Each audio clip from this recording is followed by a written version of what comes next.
আসসালামু আলাইকুম রহমতুল্লাহি ওয়া বারাকাতুহু। সম্মানিত ভিউয়ার্স, কেমন আছেন?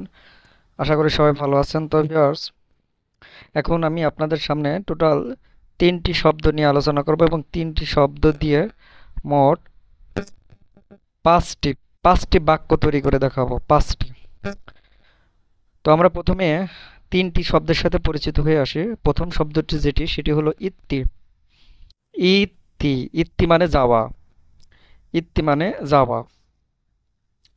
ইত্তি, ইত্তি মানে যাওয়া। এটা হচ্ছে ইমপারফেক্টিভ ওয়ার্ড মানে ইমপারফেক্টিভ ভার্ব আর কি। ইত্তি মানে যাওয়া, ইমপারফেক্টিভ ভার্ব। ইত্তি মানে যাওয়া। পাইতে, পাইতে, পাইতে মানে যাওয়া, পাইতে মানেও যাওয়া। পাইতে, পাইতে মানেও যাওয়া।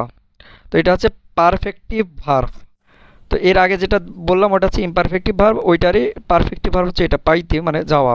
তো এটা মূলত ভবিষ্যতের ক্ষেত্রে ব্যবহার হয়। দুমাত, দুমাত, দুমাত মানে চিন্তা করা। দুমাত, দুমাত মানে চিন্তা করা। দুমাত, দুমাত, দুমাত মানে চিন্তা করা। তো ভিউয়ার্স, এই 3টি দিয়ে এখন আমি আপনাদের সামনে টোটাল 5টি সেন্টেন্স তৈরি করে দেখাবো। তো আপনি যদি আমার ইউটিউব চ্যানেলে নতুন হয়ে থাকেন, চ্যানেলটিকে সাবস্ক্রাইব করুন, অবশ্যই লাইক দিয়ে পাশে থাকুন। আর ভিডিওটি সম্পূর্ণ না টেনে মনোযোগ সহকারে দেখুন।